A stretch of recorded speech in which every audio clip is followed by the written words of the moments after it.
Buenos días a todos. Quería invitarles a que puedan abrir sus Biblias en Eclesiastés. Es un libro en el Antiguo Testamento, justo después de Proverbios.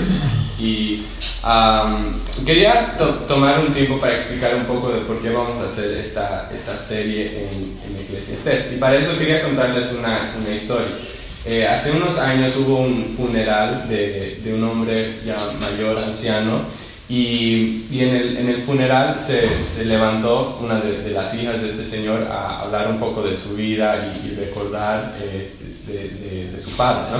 Dice que mientras hablaba decía que toda su vida su padre había sido un hombre muy, muy exitoso, que siempre había tenido buenos trabajos, que había tenido una linda familia, había tenido dinero, todo, ¿no? Y entonces le iba muy bien, pero había un problema, y era que nunca no conocía al Señor, que era un hombre ateo, un hombre bastante duro, ¿no? Y bueno, dice que un día se enfermó bastante cuando ya era mayor y tuvo que ir al hospital y lo internaron.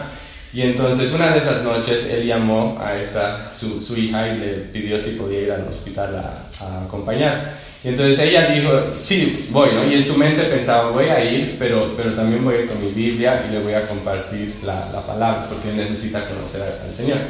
Y entonces quiero que se pongan en los zapatos de esta mujer y pónganse a pensar, si ustedes están yendo a visitar a su padre que está al borde de la muerte y su objetivo es que él pueda conocer al Señor, ¿qué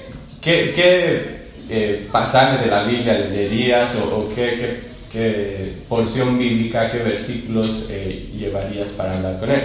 Y entonces ella se estaba poniendo a pensar y yo también me ponía a pensar, si yo fuera probablemente hablaría tal vez de algo en Romanos, tal vez Romanos 3:23 que habla de que cuando todos pecaron y están destituidos de la gloria de Dios, tal vez Romanos 6:23 porque la paga del pecado es muerte, mas la dádiva de Dios es vida eterna en Cristo Jesús, Señor nuestro. Tal vez Romanos 5:8, o tal vez algo del Evangelio de Juan, ¿no? Como Juan 3:16. Y son buenos versículos para hablar con alguien que no conoce al Señor. Son versículos que debíamos conocer y que es bueno compartir con otros.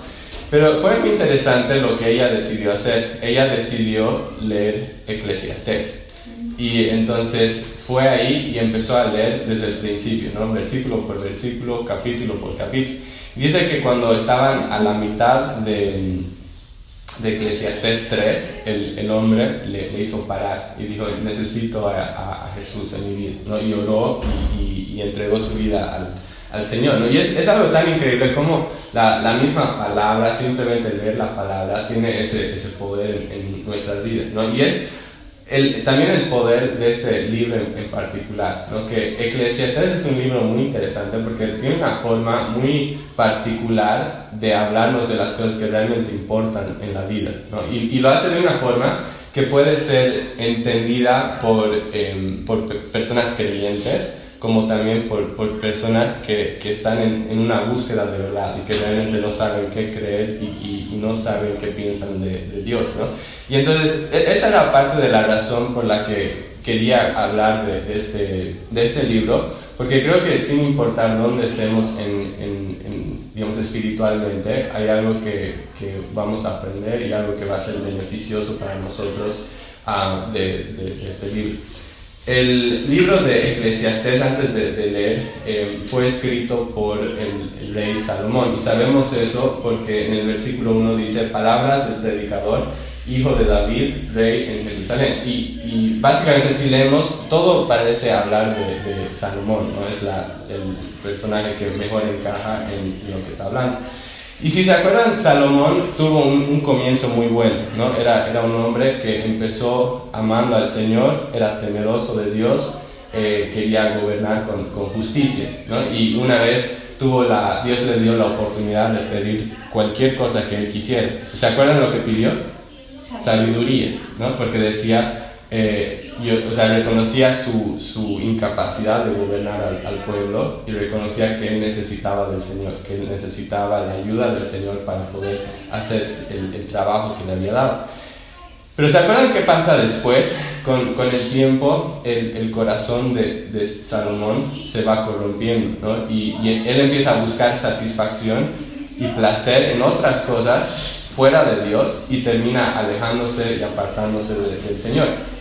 Y es interesante porque eso lleva a Eclesiastés, porque lo que se cree es que este libro fue algo que Salomón escribió muchos años después, cuando ya era anciano, cuando ya era mayor, y está reflexionando sobre su vida, y está reflexionando sobre los errores que él ha cometido, y de cuán mal él ha estado al alejarse de Dios.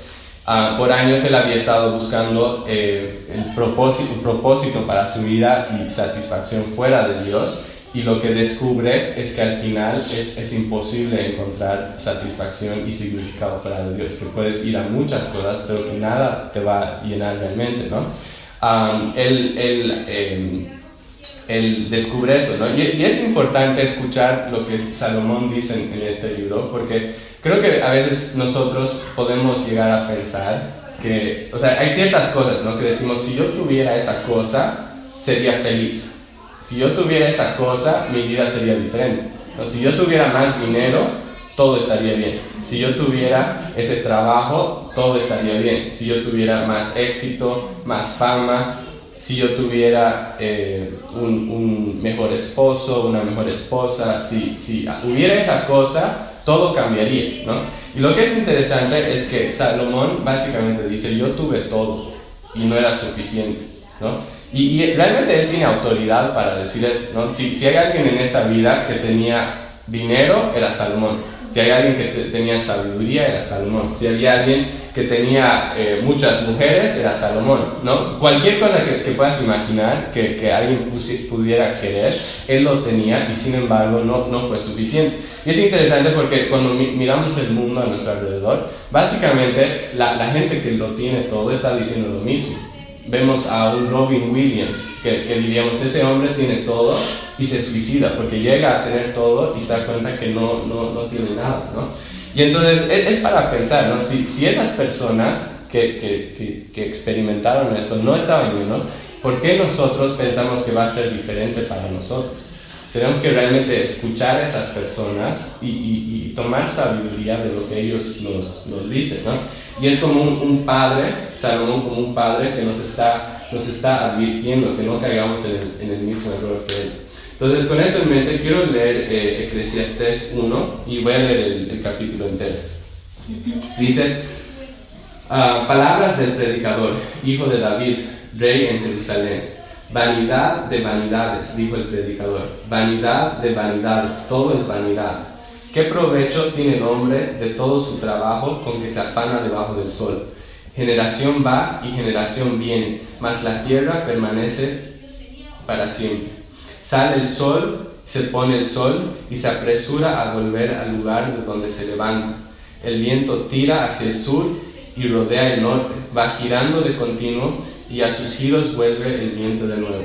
Los ríos todos van al mar y el mar no se llena. El lugar de donde los ríos vienen, ahí vuelven para correr de nuevo.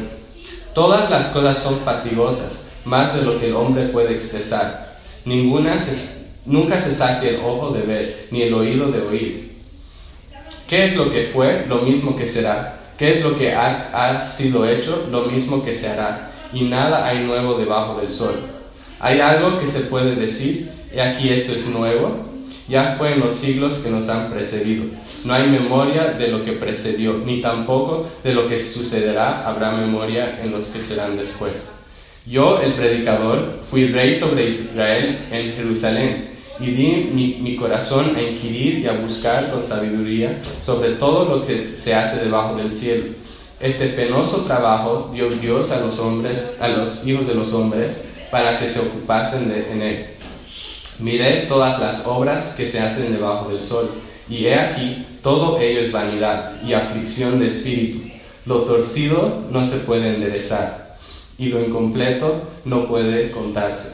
Hablé yo en mi corazón diciendo, he aquí, yo he engrandecido, y he crecido en sabiduría, sobre todos los que fueron antes de mí en Jerusalén, y mi corazón ha percibido mucha sabiduría y ciencia. Y dediqué mi corazón a conocer la sabiduría, y también a entender las locuras y los desvaríos. Conocí que aún esto era aflicción de espíritu, porque en mucha sabiduría hay mucha molestia, y quien añade ciencia, añade dolor.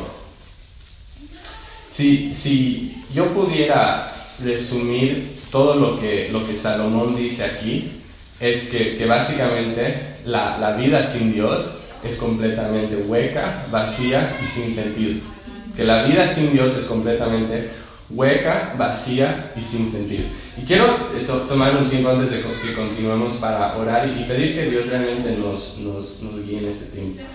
Padre, realmente nuestro deseo es ver tu gloria, nuestro deseo es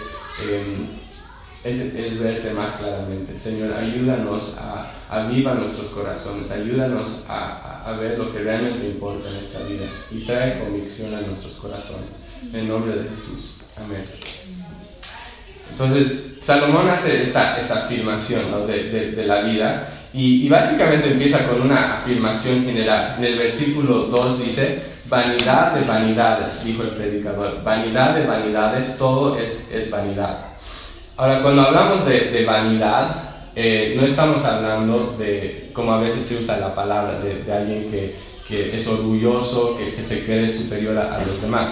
La palabra aquí que se usa para vanidad es literalmente aliento o vapor. Entonces imagínense cuando, no sé si alguna vez han ido a acampar y encienden una fogata y el humo empieza a subir, ¿no? O cuando están en una mañana fría y respiran y sale un poco de vapor de la boca, ¿no? Eso es vanidad. Es algo que es efímero, algo que es fugaz, algo que está ahí un poco de tiempo y al instante desvanece, algo que carece de sustancia real. Y Salomón está diciendo que la vida es como eso. Esta palabra vanidad se repite 38 veces en este libro. Y no sé si se dieron cuenta, pero en el versículo que yo acabo de leer, versículo 2, dice 5 veces repite la palabra vanidad. 5 veces en una oración, ¿no? Es impresionante. Y lo que está recalcando es que la vida en este mundo es así, es como humo, es como el vapor que sale de nuestras bocas. En primer lugar, porque es frágil, ¿no? Porque termina tan pronto como empieza. Pero además de eso, porque la vida en este mundo carece de sustancia, carece de peso, de valor. Salomón mira la vida y básicamente decía que la vida es hueca, que la vida es vacía, que es absurda. Y después en los versículos 3 al 18 da varios ejemplos para mostrar que eso es verdad, ¿no? Y lo primero que muestra en todos estos ejemplos es que la vida es vana o insubstancial porque no avanza en ningún sentido. ¿Y a qué me refiero con esto? Tengo en la casa un caminador, no sé si le dicen, o andador, para hacer ejercicios, ¿no? Esos como elípticos. Y no sé si ustedes alguna vez han usado una de esas máquinas, pero si no lo han usado, seguro lo han visto. Y básicamente, si ustedes han observado, pueden ver que una persona puede estar ahí horas y horas y horas corriendo, esforzándose y haciendo ejercicio, y que después de horas de hacer eso, no llegó a ningún lugar, que siguen en el mismo lugar dando vueltas sobre lo mismo. Y Salomón dice, básicamente la vida es como un gigante andador, que te esfuerzas, haces trabajo, haces muchas cosas, pero nunca llegas a ningún lado. Y entonces da estos ejemplos, ¿no? En el versículo 3 pregunta, ¿qué provecho tiene el hombre de todo su trabajo con que se afana debajo del sol? Es decir, ¿qué ganancia hay de su esfuerzo? ¿Qué recompensa por todo lo que hace? Y su conclusión, que no hay ganancia en absoluto. Dice, generación va y generación viene, mas la tierra siempre permanece. Cuando una persona nace, nos da la sensación de que algo nuevo ha empezado. Pero en realidad, si miramos el mundo desde un panorama más grande, en realidad nada ha cambiado. La vida es como una procesión sin fin de personas que vienen y que se van tan pronto como llegaron. Y en el versículo 5 dice, sale el sol, se pone el sol y se apresura a volver al lugar de donde se levanta. Y básicamente dice lo mismo, gira y gira el sol, pero nunca llega a ningún lado.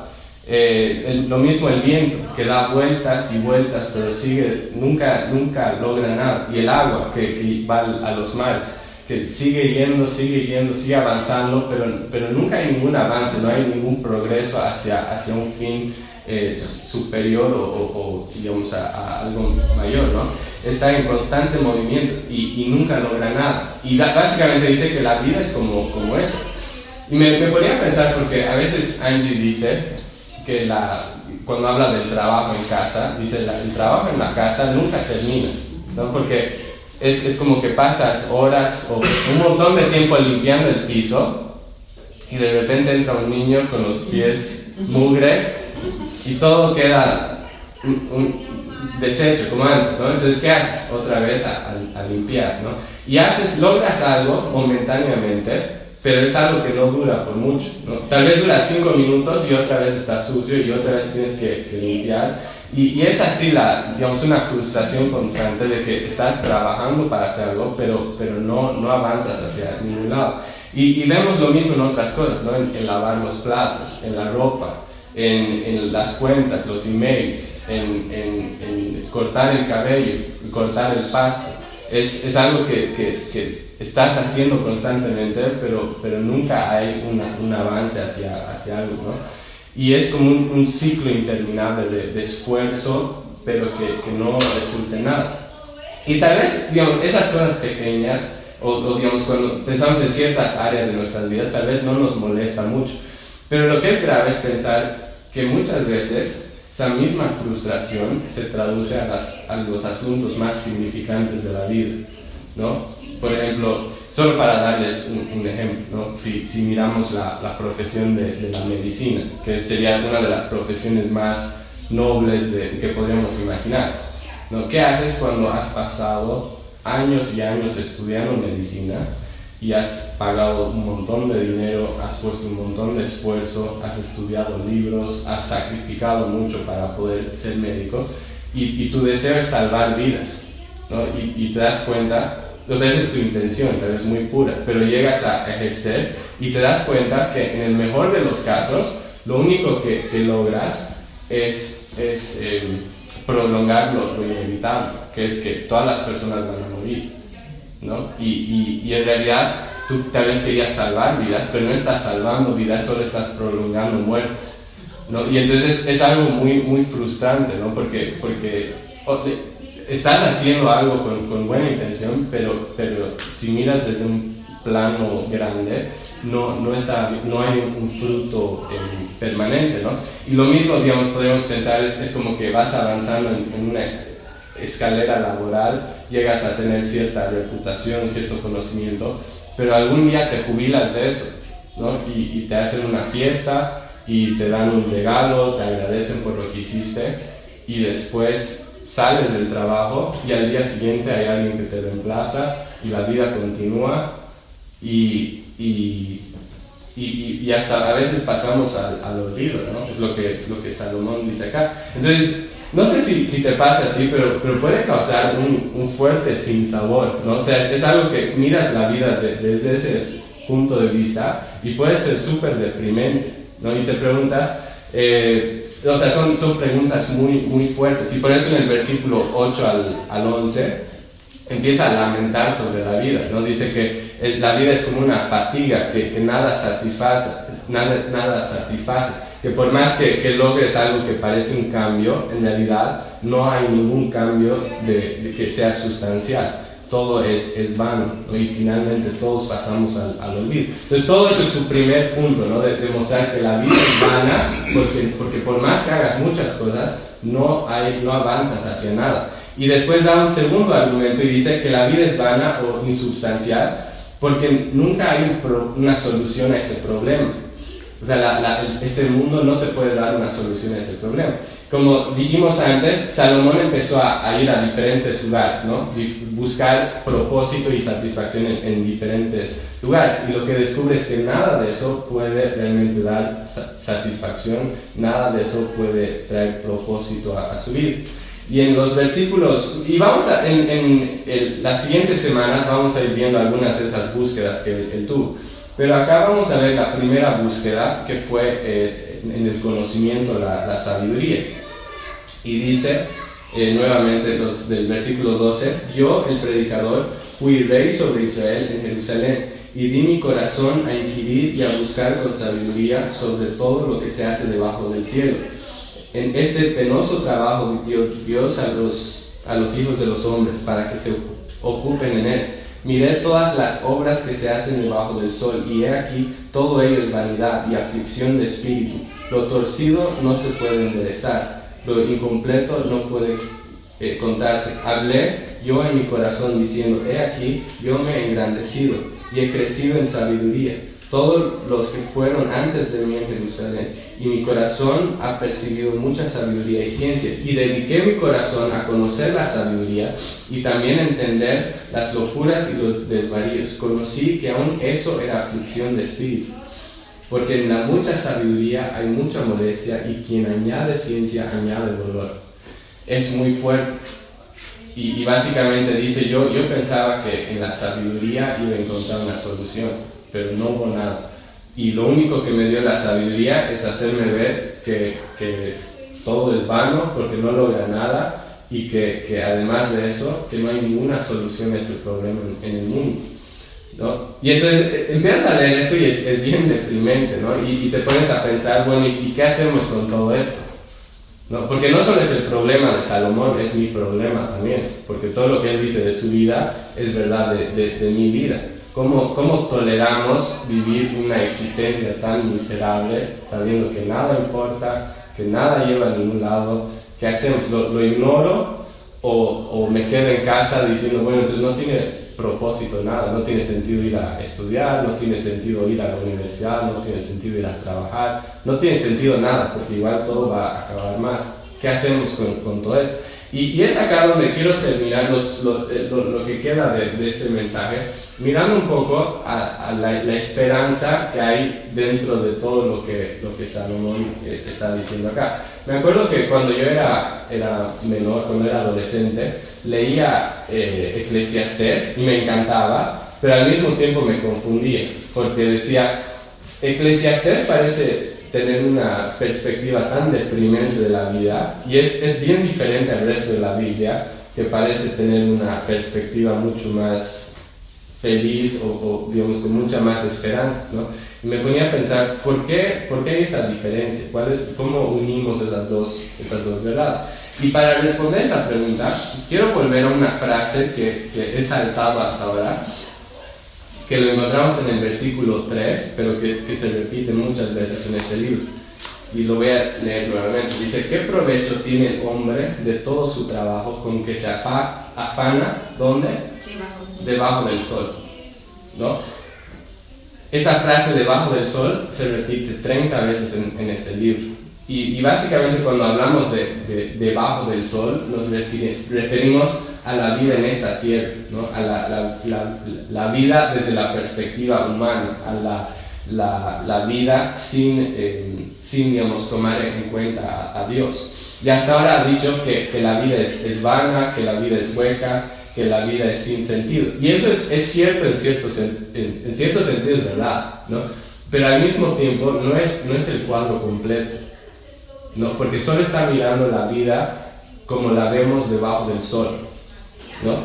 Y en Eclesiastés 1 y en el resto de Eclesiastés está mirando el mundo desde la perspectiva humanista, desde la perspectiva secular. Es decir, si el mundo fuera lo único que existe, si no hubiera un Dios y no hay vida después de la muerte, si no hay un juicio final, si no hay nada de eso, entonces nada de lo que hacemos en este mundo importa, porque todo se va a terminar mal, ya sabemos, ¿no? Todo termina en muerte, todo termina así, entonces nada tiene sentido. Pero la vida no es solo lo que existe debajo del sol, hay más que eso, ¿no? Y hay toda una realidad que está fuera de lo que vemos con nuestros ojos físicos, y cuando entendemos eso cambia todo en nuestras vidas. A veces las personas piensan que el mensaje central de Eclesiastés es que la vida no tiene sentido, pero en realidad ese no es el mensaje de Eclesiastés. El mensaje de Eclesiastés es que la vida sin Dios no tiene sentido, pero la vida con Dios tiene mucho sentido, ¿no? Y es importante que entendamos eso, que cuando Jesús vino a esta tierra, cuando Él murió en la cruz por nuestro pecado, Él estaba venciendo la muerte, ¿no? Él estaba venciendo toda esa vanidad en la que nos encontramos en este mundo, ¿no? Y gracias a lo que Jesús hizo al morir por nuestro pecado, Él hace posible que pueda haber algo diferente de lo que describe Eclesiastés, que puede haber una diferencia y que el último capítulo de mi vida no tiene que ser simplemente muerte, que puede haber algo más allá de eso, ¿no?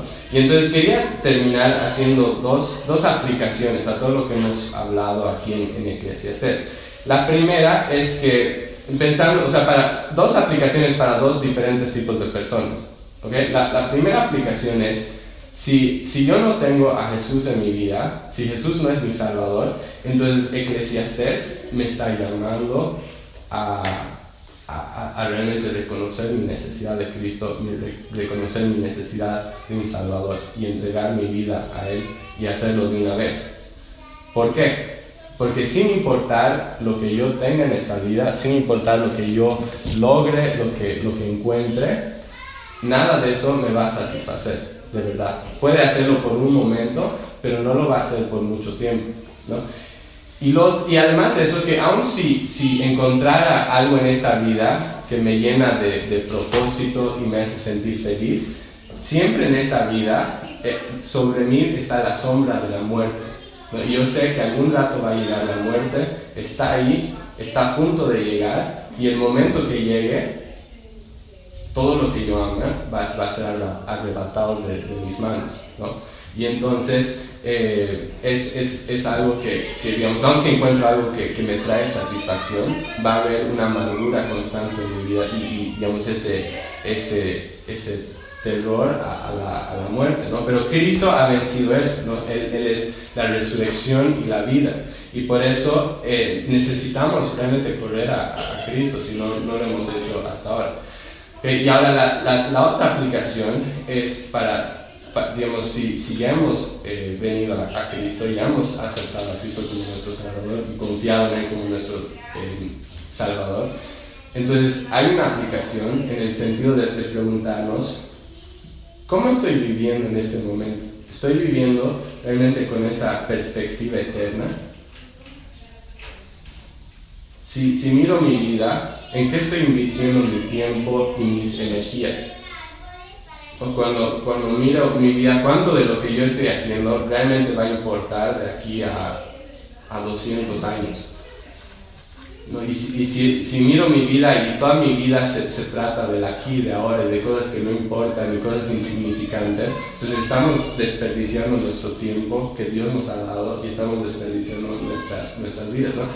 Pero lo que es increíble es que cuando empezamos a vivir la vida desde una perspectiva eterna, que nos da la oportunidad de vivir con propósito cada minuto de nuestras vidas, ¿no? Aún en las cosas que parecen insignificantes, ¿no? Como limpiar un piso, o como lavar platos, o como cambiar pañales, o cosas así que parecen insignificantes, aún en esas cosas yo lo puedo hacer con un propósito eterno, ¿no? Porque en cada cosa tengo la oportunidad de amar a Dios, de amar a personas y servirlas, y eso es algo que agrada a Dios. Tengo la oportunidad de glorificar a Dios, y tengo la oportunidad en mi trabajo y en lo que hago, de estar creciendo en carácter, ¿no? Y eso es algo que mi carácter, si estoy en Cristo, va a perdurar por toda la eternidad, ¿no?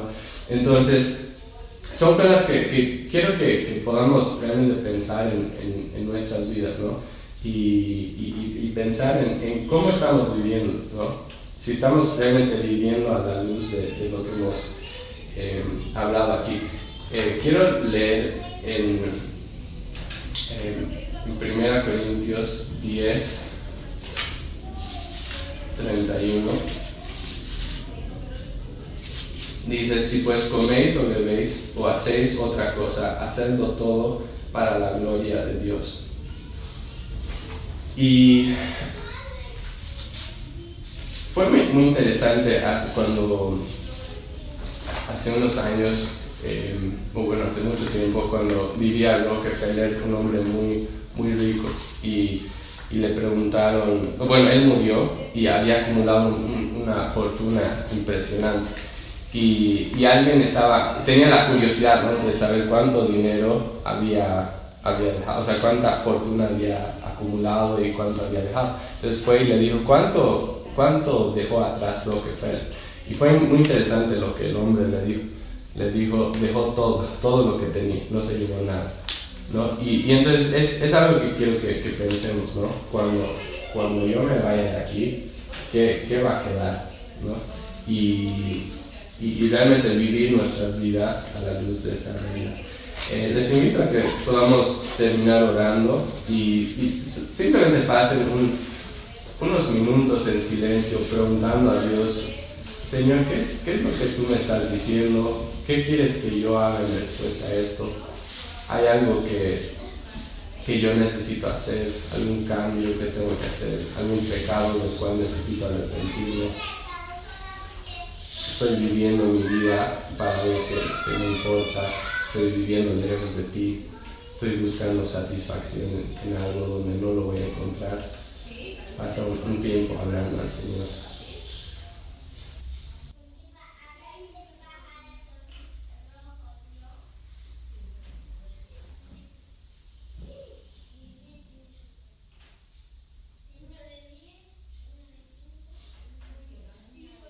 Padre amado, te agradecemos por tu palabra, te agradecemos por la forma que nos hablas, y Señor, mi oración para cada uno de nosotros es que nos ayudes y nos enseñes a contar nuestros días para que podamos traer sabiduría a nuestras vidas, y que realmente nos ayudes a vivir con una perspectiva eterna, de vivir cada segundo, cada momento, cada instante para tu gloria, y realmente vivir con nuestros ojos puestos en lo que te agradecemos por este tiempo. En el nombre de Jesús.